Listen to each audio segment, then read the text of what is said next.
Okay, so what you're gonna do, you're gonna go out there and then you're gonna catch all the fish out there, eh?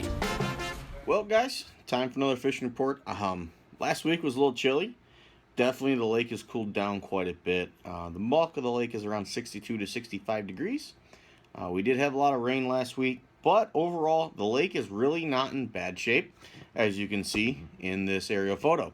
There's still a couple little muddy areas, maybe down around the Thames and out in front of the Salt River and the spillway, but overall the lake just has a little bit of color. It's basically more of a milky color, but very, very fishable right now. So let's go ahead and get into the report. If you are going to be chasing the convicts, the yellow perch, couple things you need to know. Majority of guys are reporting that they are having to do some sorting to take home their catch for the day. Seems like most guys are taking home about 20 to 40 fish per person, so not terrible. So you are going to need a fair amount of minnows to catch that from the sounds of it right now.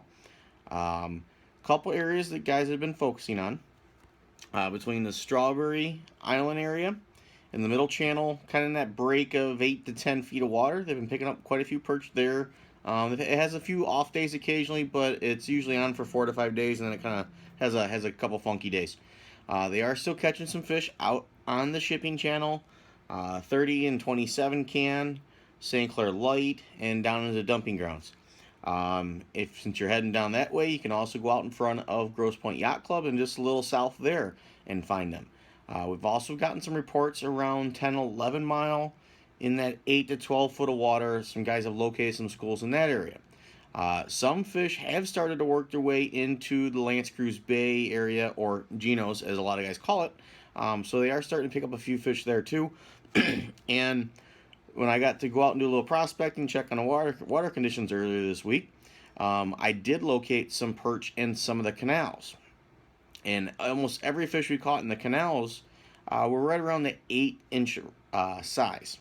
So if you're shorebound, you might want to definitely take a look at places like Brandenburg, Blossom Heath, 9 Mile Pier, South River Road.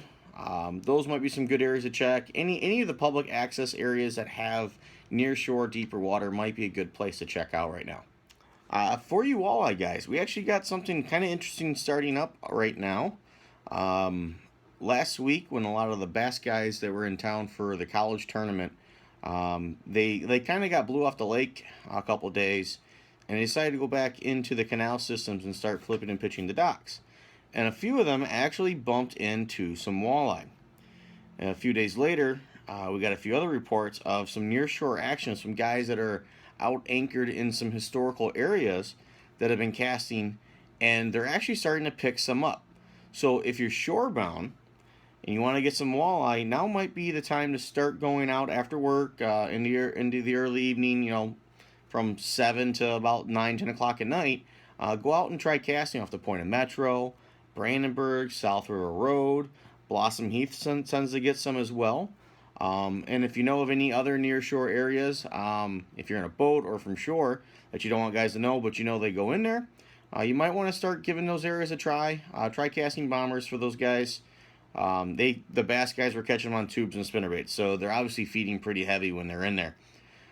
If you want to spend your time out in the daylight, most guys are kind of congregating towards the channel mouths and near L'Anse Creuse Bay right now in the lake. The guys up in the St. Clair River are doing well still. Jigging, whipping, hand lining, the usual stuff. Pretty much from the Blue Water Bridge all the way down. If you don't want to fish the main river, start taking a look at some of the cuts in the channels. You might be surprised what you find in some of those areas. So that's it for walleye. For you guys chasing crappie, got some good news for you. I got a chance to get out and do a little prospecting, checking some areas. I think we're still a few weeks away from really, really good crappie fishing.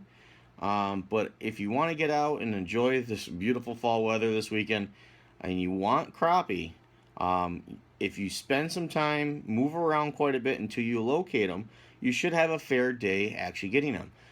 The average size we were catching is anywhere from 8 to 12 inches. Mostly white crappie, actually, in a couple areas that I was checking, which was interesting. It's probably the most white crappies I ever caught on Lake St. Clair, but there was some black crappies mixed in there as well. So if you're looking for crappie, good time to go out and check out your areas. We were using floats and minnows and drop shots with plastics to take our fish. So definitely get out there and start checking those crappie holes. If crappie are not your forte and you'd rather go after bluegills and pumpkin seeds, the canals are really starting to stack up well. I still think we're probably 3-4 weeks away from what I consider peak for your trophy size panfish coming into these canal systems. But right now, when we were out, we literally didn't catch anything too much that was under eating size. For me, what I constitute an eating size bluegill is 7 to 8.5 inches. Literally 95% of the gills in that we caught were in that size class. All of them actually came on minnows when we're hunting for crappie or on soft plastics on a drop shot rig. You could also throw a tube right now on a really light jig head or any soft plastics with hardly any weight on them, and you'll probably catch fish right now doing that. I would generally focus more on the deeper canal systems right now, unless you know some shallow ones that have a lot of life and a lot of oxygen in them. You might want to give those a try too then. For you smallmouth / largemouth or just want to catch a bass guy, a couple things are going on. Numbers are really not happening from the sounds of things. But if you look at last weekend's weights, size is definitely a real thing right now. There's a lot of big fish being caught out of, in the ratio of what's actually being caught. Most of them are your 4.5 to 7 pound fish. There was actually a fish caught, I think it was like 7 pounds, 11 ounces, caught this past Saturday in a Cash for Bass tournament. But there's two things that are going on fish location wise.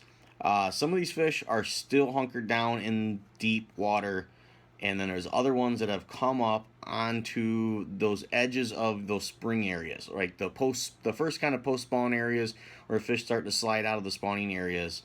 So in the 8 to 10 foot of water down along the mile roads, out in front of Mac and Ray's would be another place to go check out. And around Grassy Island, and that could also hold a few fish for you if you go up there and look for them. Lures of choice have mainly been drop shots, tubes, and for the guys in the shallower water, they're also throwing quite a few Kitex.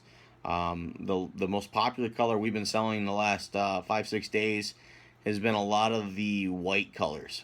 So if you want to get out and chase bass this weekend, that would probably be where I would start my looking. Good luck.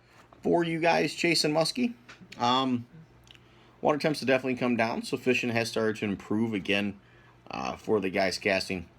Still some guys fishing out in front of the spillway, locating some fish there. They're mainly throwing medusas and bulldogs and a little bit of bucktail action right now. As the water cools down, I would suspect guys to start throwing Rapala Super Shad Wraps and other similar body baits that cast well and work well. There is still some guys trolling down in the usual areas and also up around Grassy Island. There is some muskie being caught along with quite a few northerns.